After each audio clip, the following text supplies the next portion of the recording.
Thank you for joining us on our QTV Business and Economy program. The Business and Economy program is intended to promote the ideals of a corporate Gambia identity with the objective of forging partnerships through dialogue between the public and the private sector, civil society organizations, and the international community. Over the last 2 weeks, we have witnessed two fundamental economic developments, both at the level of the National Assembly, that has preoccupied the minds of Gambians locally and abroad. It is customary for the Minister of Finance to table before the National Assembly a budget estimate for the upcoming fiscal year, outlining the proposed expenditure government intends to undertake and the revenue sources that would fund such expenditure.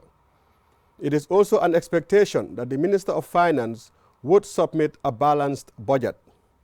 Perhaps it is not customary for a supplementary budget appropriation bill to be submitted with few weeks left in the last month of the year. To help us better understand these two fundamental issues of economic relevance, we have invited the Director of Budget at the Ministry of Finance and Economic Affairs and the Deputy Director of Budget also at the Ministry of Finance and Economic Affairs. By way of introduction, Mr. Bai Madi Sise, the Director of Budget, and also Mr. Lamin Fati, Deputy Director of Budget. Welcome to the both of you on the Business and Economy program. Thank you very much for having me. Thank you for honoring our invitation. Thank you for the invitation. Gentlemen, we have a lot to discuss, and 1 hour is seemingly not long enough for the two issues and topics at hand. But I would want to start with you, Mr. Sise. If we look at the caption of the 2019 budget estimate, I am quite intrigued by the caption, which says that fiscal consolidation, restoring macroeconomic stability for a prosperous Gambia. First and foremost, this is what we all envisage. Everybody wants the economy to triumph, because when it does and everything seemingly goes the way it should be, all of us would benefit. All of us would be happy. Of course, our pockets would be enhanced by way of earnings, and the whole machinery of the economy would progress. But in view of the very act of presenting a supplementary appropriation bill, one would wonder, this fiscal consolidation, which the 2019 budget estimate speaks of, it's kind of negated, if you will, by the very act of the supplementary appropriation bill that was submitted at the National Assembly for approval. Would such practices help in terms of the broader overview of realizing fiscal consolidation? And what, if I may ask, are the reasons why the supplementary appropriation bill was submitted at the 11th hour? Okay, thank you very much, Honorable. It's a pleasure to be here with you. Let me also welcome our viewers. With regards to your question, it depends on how you're financing the supplementary appropriation bill. That's the most important thing. To a lesser extent too, what percentage of the supplementary appropriation bill is also approved by Parliament? Now, for example, let's say that today the entire amount that we submitted to Parliament, which is about 1.1 billion, was approved by Parliament. And then the Minister of Finance comes out and borrows money from the domestic market in order to finance his supplementary appropriation bill. Then that could be quite problematic. Problematic in the sense you already have an existing debt stock that is about $57 billion, which is roughly about 88% of your GDP. In addition, you're also spending about 30 to 35% of your revenues on debt service alone. Also, having to borrow this entire 1.1 billion in just a period of 2 weeks or 3 weeks, it will have a negative impact on the interest rate, borrowing interest rates as well too. And finally, also, you also have to figure out, factor in the point that you're also crowding out the private sector as well when you borrow this huge amount of money in just a very short space of time. So yes, I agree with you. It does not go well, provided that you're financing it by borrowing from the domestic market. However, if you're financing it from other sources, for example, if you have already cash available within your bank account, for example, at the central bank, then the dynamics can change a little bit. In the case of our the Minister of Finance this year, what we did, when we submitted the entire $1.2 billion supplementary appropriation, we were not really expecting the entire amount to be approved by Parliament. In fact, when we laid the bill at Parliament, they referred it to the FPAC committee. And FPAC committee called us for justification, and we justified the reasons, basically. And after that, they made a recommendation, which is to cut the entire bill by 55%. So leaving an outstanding balance of about $450, $500 million. Now, had FPAC's recommendation been approved by the entire Parliament, that means we'll only have to spend $500 million roughly. And I can tell you that at the time we submitted this supplementary appropriation bill, the amount of funds we had at the central bank on the TMA, which is a treasury main account, was more than $500 million. So in that case, we wouldn't have to borrow from the market. So again, it's a big difference how you're financing this supplementary appropriation bill. If it's to do with borrowing, yes, then it can have some negative impact on your macroeconomic fundamentals. However, if you're financing it already with resources that is already available to you at your central bank, you don't have to borrow anything, then the dynamics can change a little bit. It will not really have a big dent on your macroeconomic framework. Excellent point. But let me just do a follow-up question on that. And here I want to look at some of the reasons that were tabled by some of the parliamentarians in terms of why they did not support the bill. Outside of the timing argument, because I know constitutionally there is no written guideline in terms of when the minister should submit a supplementary appropriation bill. It's silent. The Constitution is silent on that, but it does make the provision for such a submission. Perhaps you could inform the viewers as to why the submission came 3 weeks to the end of the year. What were the reasons? Because I presume, and I could be wrong, that maybe at the time that the very finance ministry, with the finance minister in the lead, when he put an embargo on traveling, one would have thought that at that time perhaps that embargo was put because maybe finance had seen something in the making. I don't know whether that's true or that's not true, but is there any reason as to why maybe the submission came 3 weeks before end of the year and not perhaps, say, 6 or 8 weeks before the end of the year? Okay, that's an excellent question. If you look at the law, I'm talking about both the Constitution. If you look at Section 153 of the Constitution, it states that basically you can submit an SAP, which is a supplementary appropriation bill, any time of the year. It doesn't give you a time frame as to whether it's submitted in January 1st or 30th of December. And the main issue at Parliament was 3 main things when we went to Parliament. First, the issue of the legality of submitting this SAP. Second, as you rightly pointed out, the timing of it, why it come 3 weeks before the end of the year. And the last point they made was, you've already spent this money, so why come back to us now? So these were the 3 points that were raised at Parliament. So let me quickly try to address all 3 of them. The first part, which is about the spending the money first, before going to Parliament. I can assure you that 80% of what is on that bill, on this SAP bill, has not been spent yet. 80% of it. I'm talking about things going out to our missions, our embassies. I'm talking about our transfers to Gambia Grounded Corporation, our transfers to NAWEC, our basic salary to the teachers, basic salary to the army. None of those things have been actually taken place yet for December. However, certain expenditure has already occurred, and this is about 20% of the entire bill.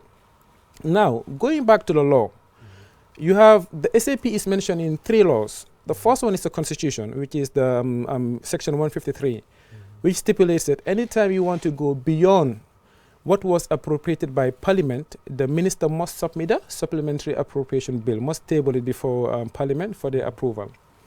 Then you go back to the Public Finance Act, section number 30. It also says you can submit a revised budget, or you can also submit a supplementary appropriation bill as well, anytime you want to go above the ceiling that was appropriated by Parliament at the beginning of the year. And the last law I'll refer to is called the Financial Regulations. And I think this one is more, in fact, provides more clarity. What it says is that Anytime you have additional expenditure that was not really budgeted in the budget, or anytime you have expenditure that is budgeted, but maybe you have some cost overruns, you can do one of two things. You can either do what we call virement, which is the movement of funds from one budget line to another budget line, or you can go and submit what we call SAP, which is a supplementary appropriation bill to Parliament. So in our case, what we did, let me just give you a quick example. Let's say today that government comprises of maybe 2 ministries alone. My ministry A and your ministry B. And he's the Minister of Finance. These are just in very simple terms. Now, what Parliament approved is $100 for these 2 ministries. Me 100, you 100. So that means $200 in total. My $100 is divided into various budget line items: travel, motor vehicle, maintenance of building, purchase of irrigation equipment, etc., etc. Yours likewise too.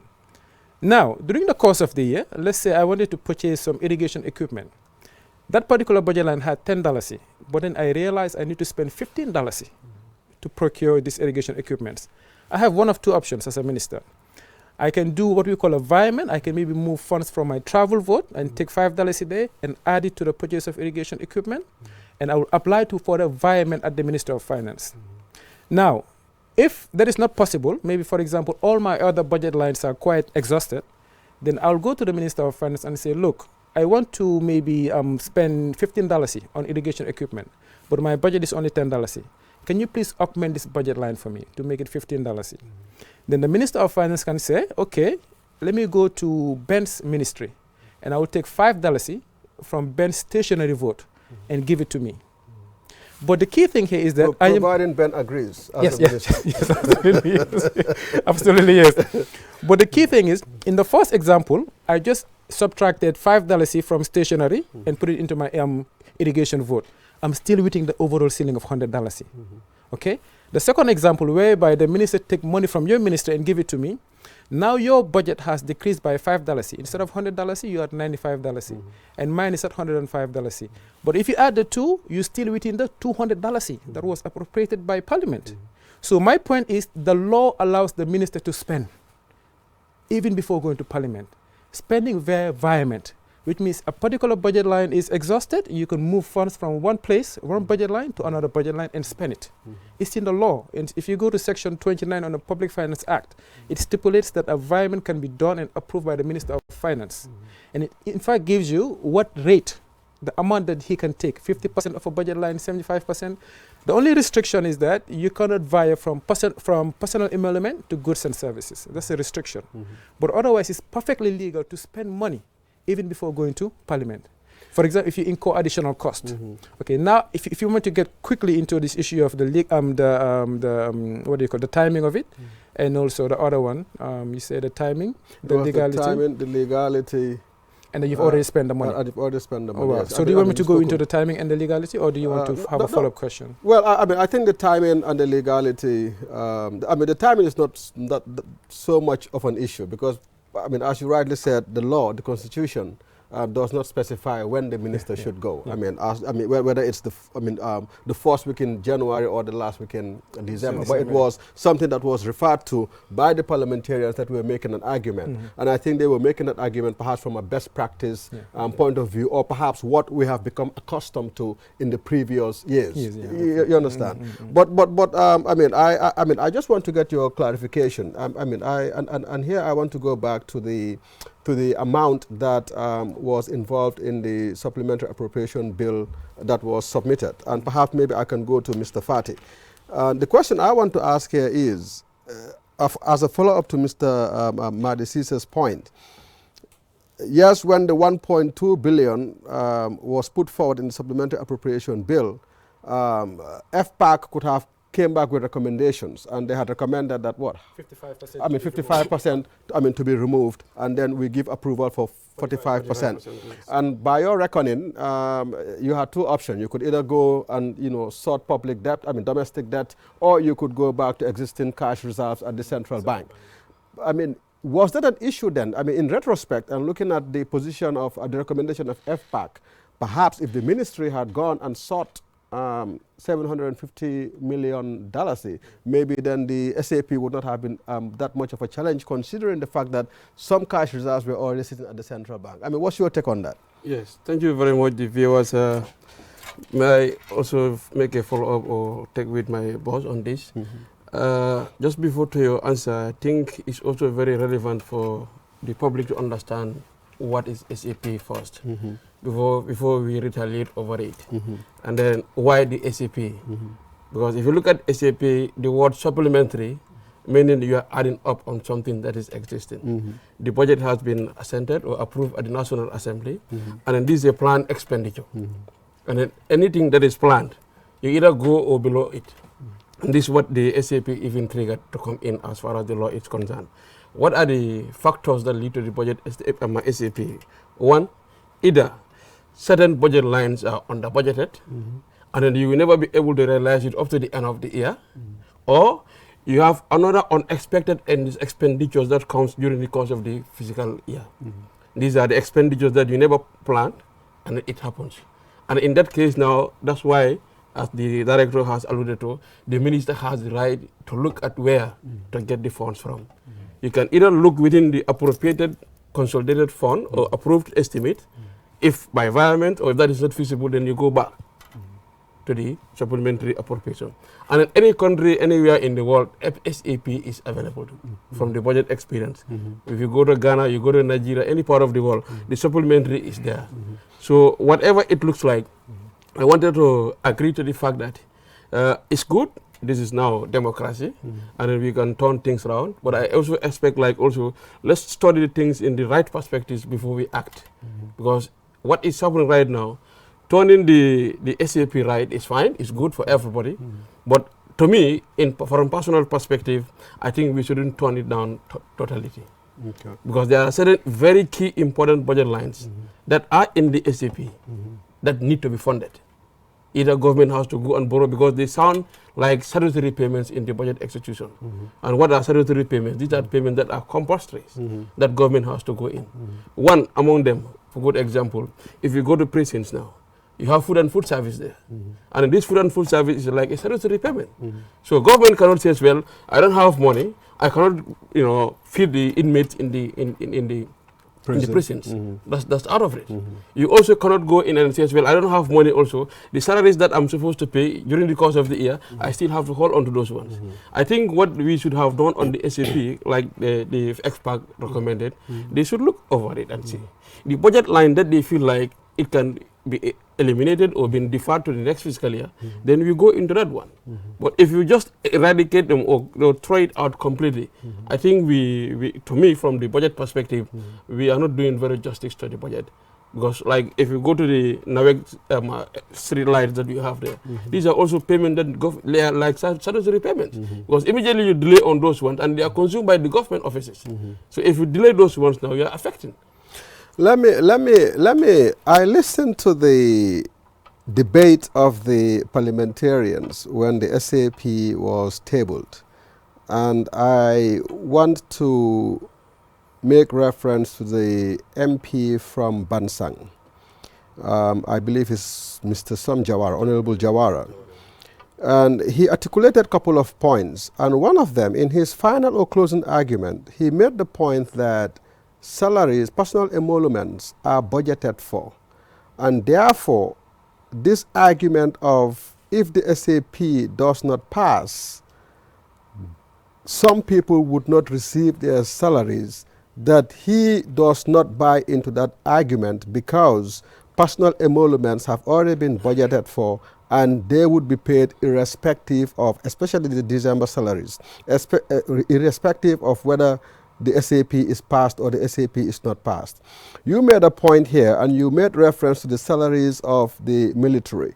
You also spoke of some obligations as long as foreign missions are concerned, which were all contained within the SAP. And he's just talking about the NAWEC obligations as well as street lighting are concerned, and these are all social services. The question I want to ask is, did Mr. Honorable Jawara have an argument when he said that personal emoluments are budgeted for and therefore all personal emoluments, as long as he was concerned, have been taken care of, and therefore the issues relating to salaries on the SAP were not ones that could be justified? I mean, did he have a point? Okay, yes, I would say that he has a point, but you also have to look at it from another perspective. If you look at salary, personal emolument, it was comprehensively budgeted for on this 2018 budget. Okay. However, in 2018, three things happened with regards to personal emolument. The first one is with regards to defense, the Minister of Defense. What happened is that people who were dismissed by the previous regime, some of them were reinstated into the army.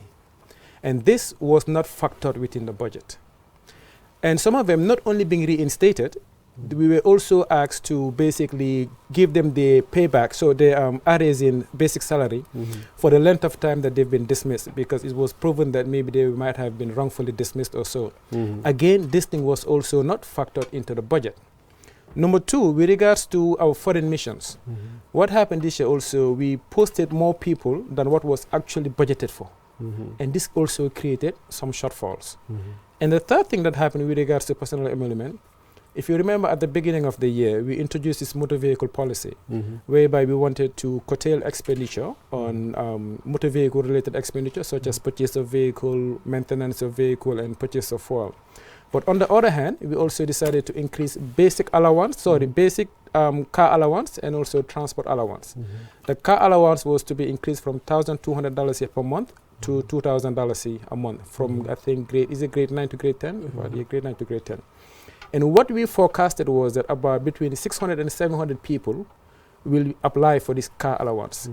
But instead, now we've had over 1,000 people apply for this basic car allowance, especially those from the security sector. A lot of them are now saying that they have cars and now they're entitled to a basic car allowance. So these are the three reasons why we had this shortfall in the basic salary. These were the only three reasons.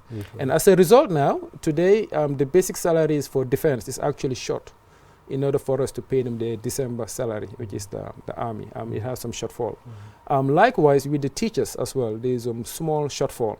And the key thing here, which I want to draw out, is that we currently have money in the TMA at the central bank, which is a government bank account, basically. It's called a treasury main account. We have monies lying there, but we cannot spend these monies without the budget line being augmented by Parliament, basically. Because anytime you want to go above the budget, above what was appropriated, even if you have the money, you cannot spend it unless Parliament approves the increment of these budget lines. So these were the reasons surrounding the shortfall of the PEs.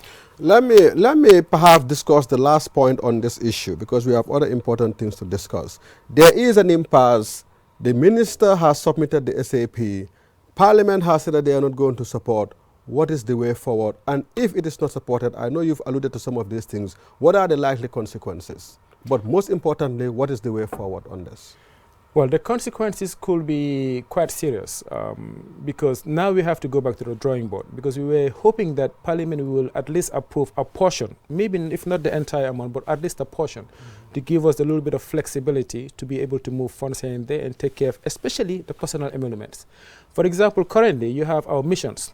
A lot of them currently they're struggling because some of them we've not paid their school fees yet for their children. This was part of the SAP. Some of them, even their rent is still outstanding. Some of them, we still owe them the outfit allowance, the warm clothing allowance, the installation grants, and the like. And also, an institution like NAWEC, which is a big concern, they defaulted on the ITFC facility. Basically, this facility is to the importation Development Bank, is it? Yes, exactly. Okay. It's for the importation of fuel into the country. Now they defaulted. So what we wanted to do, we wanted to bail them out, basically pay on their behalf. So now, if we cannot bail them out and they default on this facility, how will they be able to import fuel into the country? So that is a big concern. Likewise, there's another issue with regards to GGC, because government purchases fertilizer through GGC. But once this fertilizer comes in, it is sold at a subsidized price to the farmers. So that subsidy element is basically borne by government. So this is what we need to pay GGC. So again, this was also part of the supplementary appropriation. Another thing, for example, is the ARC, which is the Africa Risk Capacity. This is more like insurance for crop failure. And currently, it's our understanding that certain regions in the country are experiencing crop failure because of a poor rainy season. Basically, you pay $500,000 as a premium. Then if you do encounter crop failure, then in return you get $5 million back. So really, this is quite important. You know, also, as I said, the salaries for the teachers, the salaries for the army, and also some of our contribution to international organization, you know, such as maybe the Commonwealth. All these things were also packaged on this SAP as well. So now the next course of action is, if we cannot do all these things this year, then we may have to postpone it until next year. But this will also have an impact on the 2019 budget, because most of these things were not factored on this 2019 budget. So it increases the likelihood of us coming for another SAP in 2019, even maybe as early as the first quarter in 2019. Okay. You mentioned the ARC, I mean, and I had facilitated for the team from Ghana when they came to Gambia to understudy the ARC, of course working with agriculture, environment, and of course National Disaster Management Agency. So I know that's a very important component, you know, because really it, we know the relevance of farming and agriculture in this country. So that is quite important. But moving on, you spoke about the, I mean, you made reference to the 2019 budget. And I now want to move to the 2019 budget. We'll come back to some of the issues on the SAP, but for now, let's just go back to the 2019 budget. If you look at paragraph 3 of the 2019 budget, which I was able to review, it says that the 2019 budget will continue to be anchored on limiting net domestic borrowing to 1.3% of GDP. You had already alluded to this in terms of the SAP and how we were not going to go to the, to undertake domestic borrowing because of the implications on, on the level of our debt stock. But within that same paragraph, it says in terms of limiting net domestic borrowing to 1.3%, this will be achieved through applying fiscal discipline to narrow down the deficit and control domestic borrowing. But by the same token, how do you reckon the 2019 budget sets out to help us achieve fiscal discipline, considering the realities of personal emoluments? We spoke about personal emoluments, and we know for a fact that already, as you had said, there were some expenses that were not factored in the 2018 budget, but down the line, reinstatement of people that were dismissed previously and stuff, you know, those challenges have surfaced, and you have to deal with them because it was policy. It was something that the government had thought that it would help address some of the challenges of the past. But how do you reckon we can achieve fiscal discipline if we look at the challenges relating to personal emoluments? I'm raising this question to say, if you look at the 2018 budget and you compare that to the 2019 estimates, you see that personal emoluments keep on increasing. Yeah, I mean, so is there any chance that as a country we can begin to help address this issue? What is it that could be done? I mean, and I raised this point going back to the issue of something that the government has talked about for a long time under the Jammeh days and even currently in terms of the restructuring of the civil service and some of the painstaking measures that we are supposed to be taking. And we see that personal emoluments keep coming up, you know, in all of our challenges relating to fiscal discipline. So what is it that we would ultimately do as a government with the Ministry of Finance and Economic Affairs in the lead to help address this challenge? Okay, if you look at the issue of personal emolument, first of all, you're absolutely right. It's been on an upward trend over the past couple of years, especially these past 2 years, primarily because of the increment in the transport allowance and also car allowance. Again, the transport allowance was increased from $500 to $1,500 for everybody between grade 1 and grade 8. Whereas the car allowance from $1,200 to $2,000 from everybody from 9 to 10. So this added a huge amount of resources, so expenditure within our wage bill. But if you also look at the wage bill as a percentage of total expenditure, for example, if you look at the GLF expenditure itself, GLF total expenditure is about $14 billion for 2019. $4 billion is what is budgeted for the wage for the entire personal emolument. That is roughly about maybe 14% or so, basically, okay? No, sorry, about 29%, 29%, yes, 29-30% or so. If you look at comprehensively though, as the entire budget, including loans and grants and everything, all funds, is about 4.1 billion compared to 29 billion, 28, 29 billion. That's roughly about 14, 15%. If you look at our neighboring countries, most of them, they spend at least 35, 40, 50% of the total expenditure on the wage bill. So the issue in Gambia is that the civil servants are sort of not highly remunerated. In fact, we are one of the lowest across the region. So this is what we've been trying to address in some ways. But you also made a good point in terms of how do we reform the entire civil service. And for that, maybe I'm not the right person to address it. Maybe somebody at PMO also might be better. But I know some steps we've taken.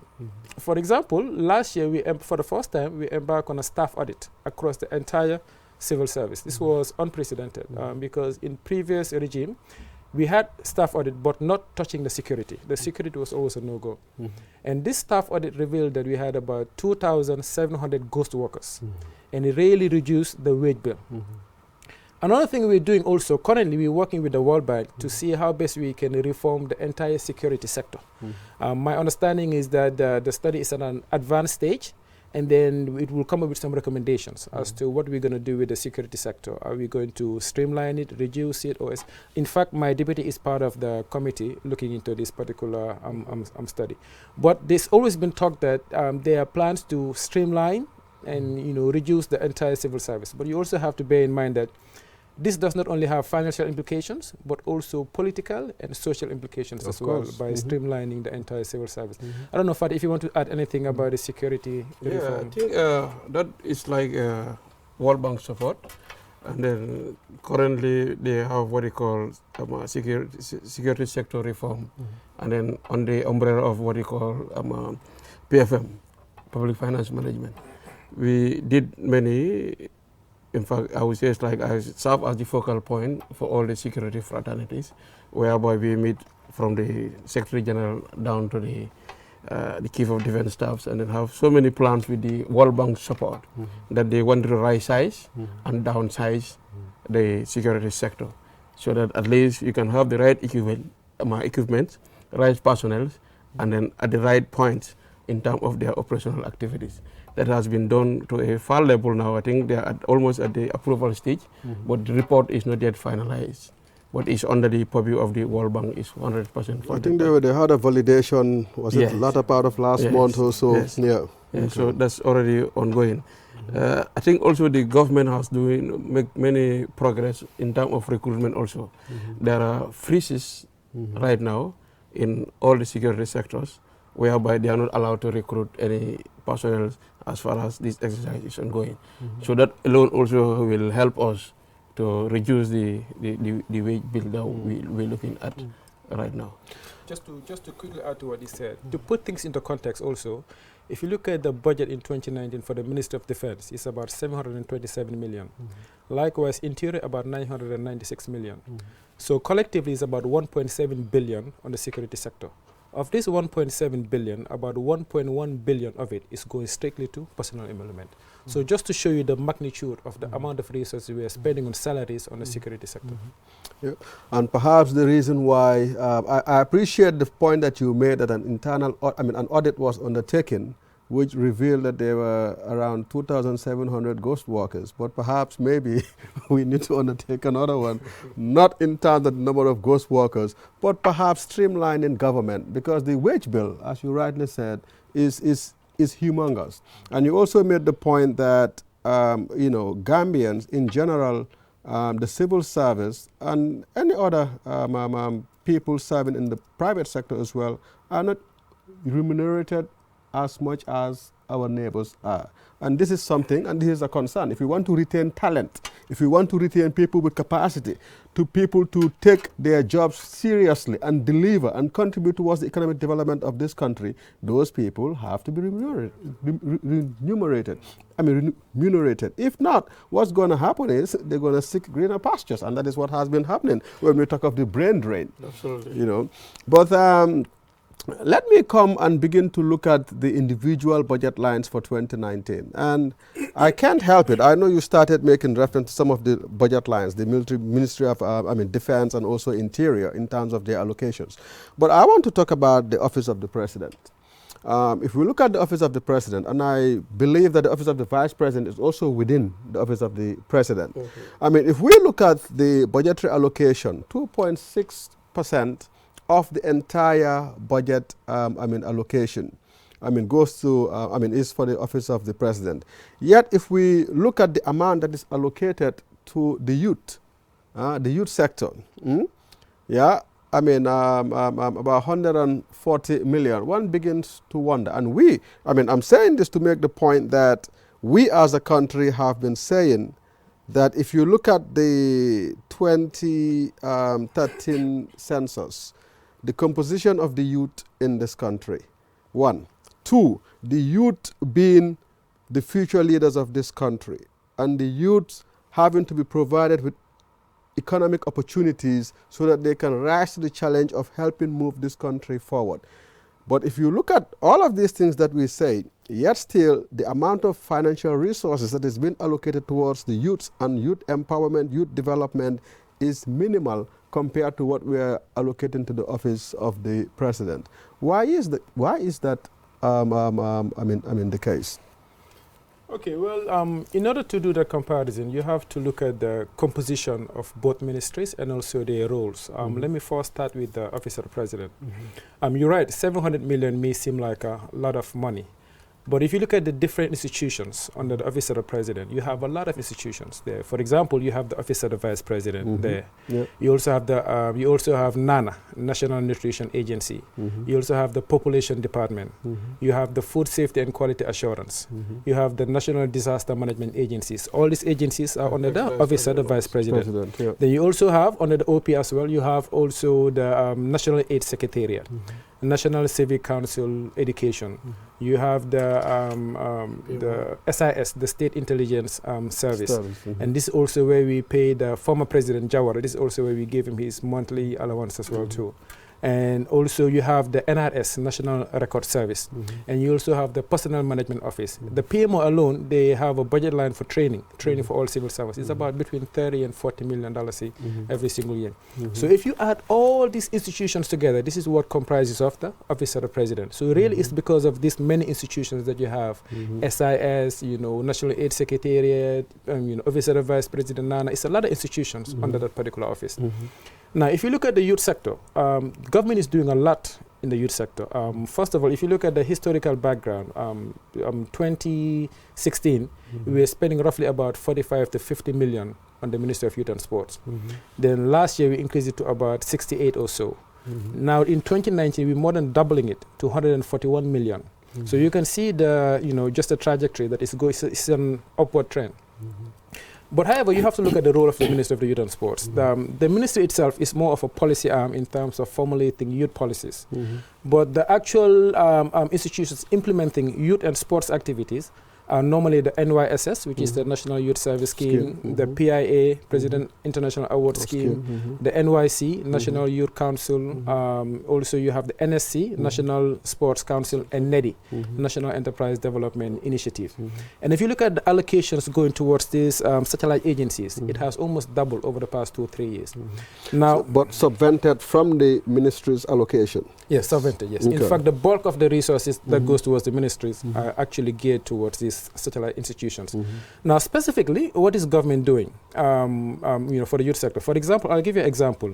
I even forgot to mention the Shanghai Initiative, which is in Chairman. That one, we've already trained more than 200 people. It's not only financed by government. UNDP is also contributing as well too. But we've trained more than 200 youths over the past few years, basically in the area of food processing, in the area of crop production, in the area of livestock. For example, in crop production, they're training the youth in terms of how to adapt agriculture to climate change. Also training them how to increase soil fertility in terms of coming up with organic compost and organic fertilizer, how to fight disease and things like that. In the area of livestock or poultry, they're also training them how to basically adapt maybe a 1-day-old chick all the way to maturity. In terms of food processing, they're also making carrot soap, cucumber soap, aloe vera soap. So there's a lot of good things happening at the Shanghai Initiative. And now the plan is to see how best we can replicate it across the regions. Currently, it's only around Farafenni. Or you look at also the NYSS. government is doing quite a lot. Over the past 2 years, 2017 and 2018, we've recruited more than 500 youths. First, we send them through an orientation program where for 1 month, whereby everything is fully funded by government. They're trained, they're given counsel advice and introduced to different career paths. For example, auto mechanic, plumbing, masonry, electrician, IT, electrician, all this type of thing. So at the end of the 1 month, government, NYSS will ask you, what do you want to specialize in? And then they will choose, and government will then also pay for their tuition and stipend for them, for example, to pursue maybe TVET, skills, and maybe GTTI or so. So just 500 students have been already trained over these past 2 years. Now, also to look at what government is investing into the youth sector, you have to look beyond the Ministry of Youth and Sports. For example, if you look at the Ministry of Higher Education, they have a budget line called the Open Scholarship budget line. That budget line, this year they spent about 70 million or so. Next year we're budgeting about 85 million. But this budget line is specifically to give scholarships to the youths, either domestic scholarship at the UTG or Gambia College or in Morocco or in Malaysia, etc. And in addition to that, also let's look at the Ministry of Basic and Secondary Education. They have a budget line called the School Improvement Grant. This grant, this year we're budgeting $190 million. It's basically a substitute for tuition fees. This is why public education is free of charge. Because we take this 190 million and give it to the schools for their basic operations so that they will not have to charge the students tuition fees. So all these are geared towards the youths as well too. And now we're also introducing a new budget line called the school feeding. Basically, the school feeding used to be taken care of by the FAO. They will prepare meals for kids going to school. Maybe in this area, maybe it's not that very popular. But if you go to rural areas where poverty is quite high, you see kids really look up to going to school just to have these meals, just to have these meals. And now government is putting, this year we've put $30 million on the budget. But in 2019, we're putting $90 million on the budget just for school feeding. So all these are geared towards the youth. So really, if you want to quantify the amount of resources government is putting into the youth sector, you have to look beyond the Ministry of Youth and Sports. You also look at higher education, basic, even agriculture to some extent. They're giving a lot of support as well to the youths, and even health. Yeah. Let me play devil's advocate here and ask this question as a follow-up question, and that is why. We seem to be continuing with old practices that perhaps needs to change, and the reason I'm saying this is, why is SIS under the Office of the President? Why is NANA under the Office of the President? Why is Office of the Vice President under the Office of the President? Why is the NAS under the Office of the President? Perhaps for purposes of transparency, because you know and I know that everything is about perception. And when people look at these budget lines and they look at the breakdown and they see Office of the President, if you don't say Office of the Vice President, okay, you may say, well, okay, maybe it's under Office of the President. But all of these other institutions that you've named, are they appropriately placed as long as budgeting is concerned? Why should SIS, security apparatus, be under the Office of the President? Why should NANA, National Nutrition Agency, be under the Office of the President? Why should National, NAS, National AIDS Secretariat, be under the Office of the President? Maybe it is time for us as a nation to look at some of these things and begin, for purposes of transparency, and to preempt and avoid misperceptions and misconceptions. Because, if I look, well, I'm not a good example, but if the layman looks at Office of the President and they see 700 million, the first thing they're going to say is, oh my goodness. And you know that is what is happening. That's what is happening. Yeah, so perhaps we need to rethink, or perhaps, reallocate some of these so that they fit within those sectors that they are most appropriately feel. I don't know. I understand we're coming from the JAME era, and SIS, for example, would have been for strategic reasons. But if we are talking of New Gambia, should we continue on some of these old practices, or should we begin to dissociate and do things, more appropriately? I don't know if you have any follow-up, but I think this is a very important observation. Currently, government is doing very well to eradicate these misplacements, we call it. Because before 2017, the quantity or the number of the institutions that falls under certain institutions, like Office of the President, is more than this. Gradually, we are moving them out, because this is our policy decision that the policy authorities should have to make. I can remember, in fact, drug law enforcement was also on the Office of the President, Yeah. but now we've just moved them directly to the Ministry of Interior. Mhm. And then food safety also, is it? Yes. No, even this NEA. NEA also there. Mhm. It was Yes, moving. Yes. Yes, I think for the SIS and then that of the NANA, Mhm. I think not for the SIS per se, I can say, well, it's not a bad misplacement simply because if you look at the SIS, I think from the general perspective, it's answerable directly to the president. So being fallen under the office of president, I think that's not wrong. That's from my own individual perspectives. But if you go into NANA, I think NANA should move. Yes, to me, NANA should move to Ministry of Health as far as nutrition is concerned. Yeah, that one is a very good point. Yeah, and the National Aid Secretariat also should move to. I want to look at the 2019 budget and look at a couple of proposals that I've seen in that budget, which I thought is timely and is perhaps something that we should have looked into as a nation some time back, which we did not do. And here I'm referring to the foreign missions and the proposal that as long as Medicare and Medicaid was concerned, for people who are posted in the foreign missions, there was now going to be a contribution scheme.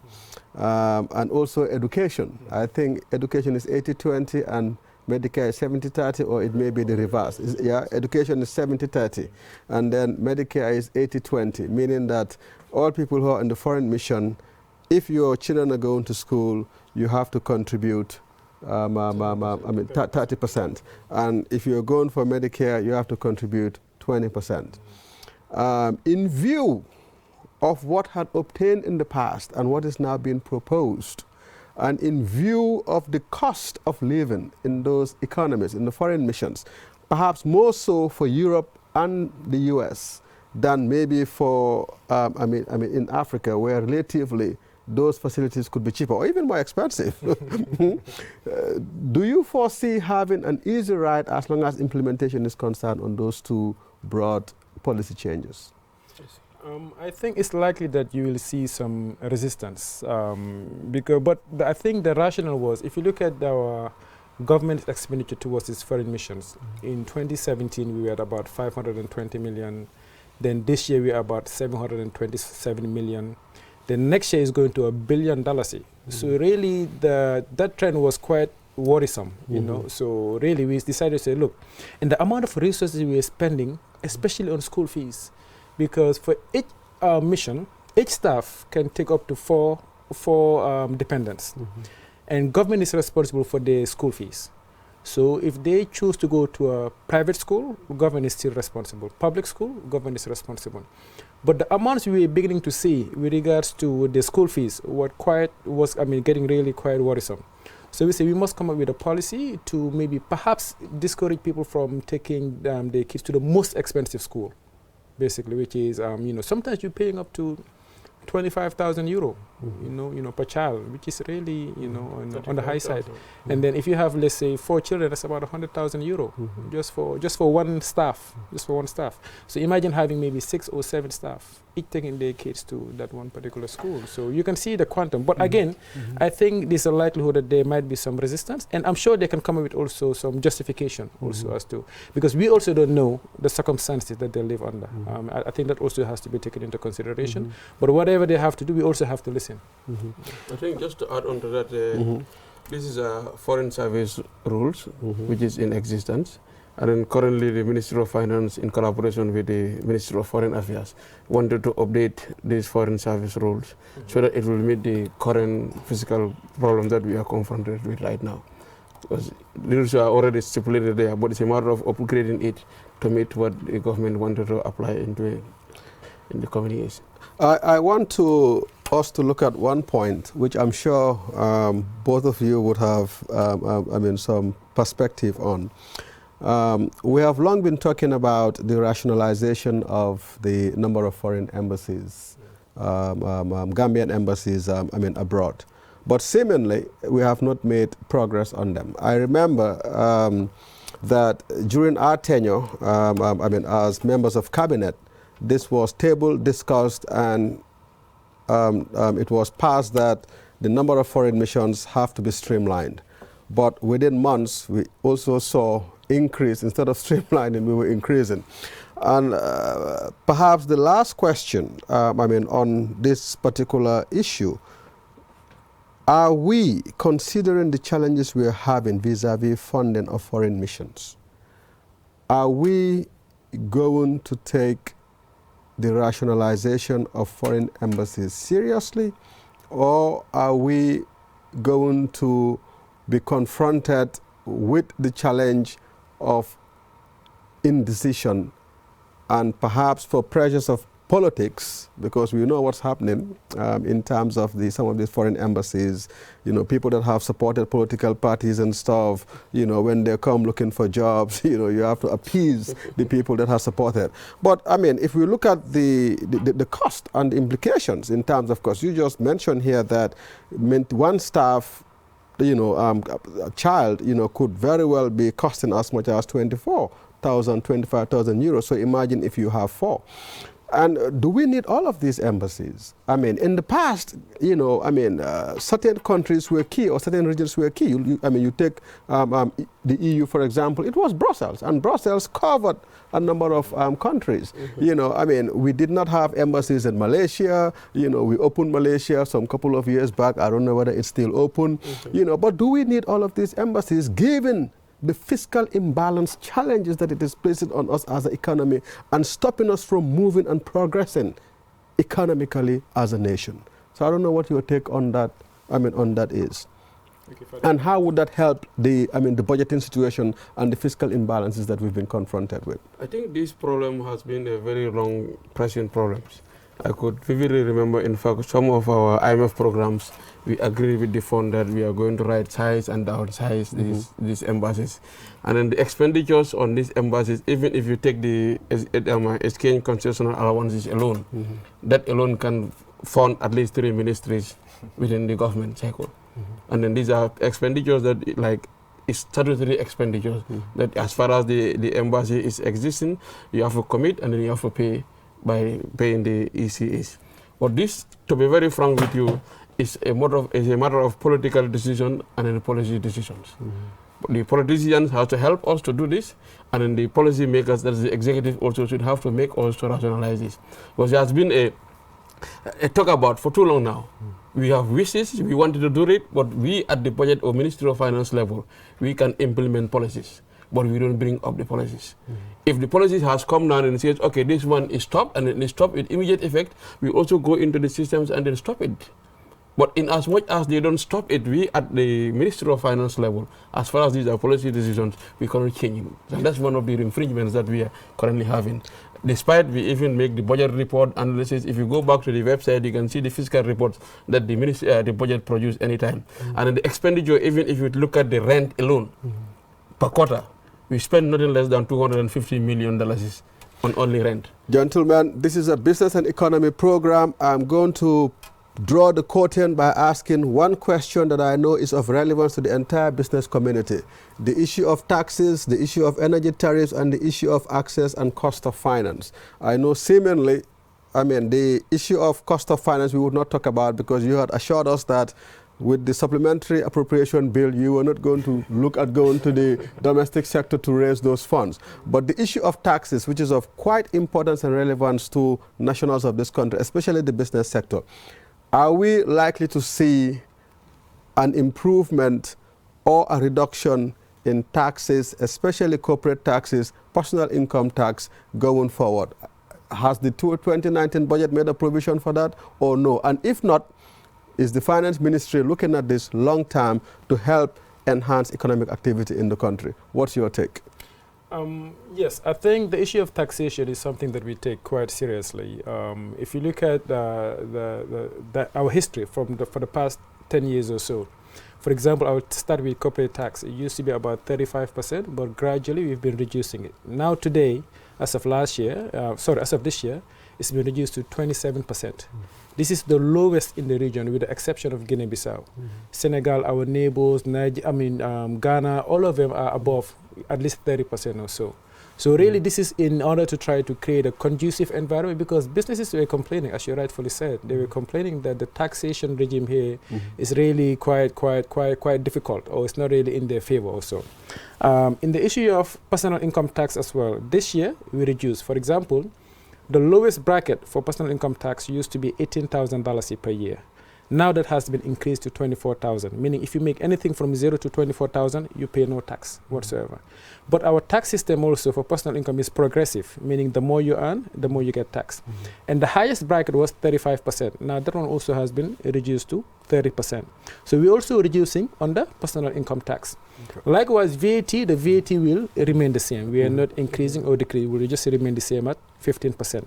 So under this 2019 budget, the only tax that the minister announced was to do with the excise tax for brand new vehicles. And alcohol. And alcohol as well too, yes, from 15% to 20% for the brand new vehicles, and also alcohol, beer, spirit, and wine. Those also he increased. And also I believe commercial rent, he also increased it from I think 10% to the excise from 10% to 15%. But the core taxation that is really affecting the business environment, which is corporate tax, personal income tax, and VAT, our concept is to see how best to even actually bring it further down in the medium term. Gentlemen, thank you very much. This is where we're going to draw the curtains. But on the issue of taxes, I would want to urge the Ministry of Finance, especially the two gentlemen sitting here, that yes, we are 27% from 35%, but the principle of taxation is the more it is reduced, the more you'll have people coming out to participate, and perhaps that would help broaden the formal sector and help bring the informal sector into the formal sector. So with that note, on that note, we want to thank our viewers for joining us. This was all we had for you today. Please continue to watch us and follow us online, QTV Gambia. Thank you very much.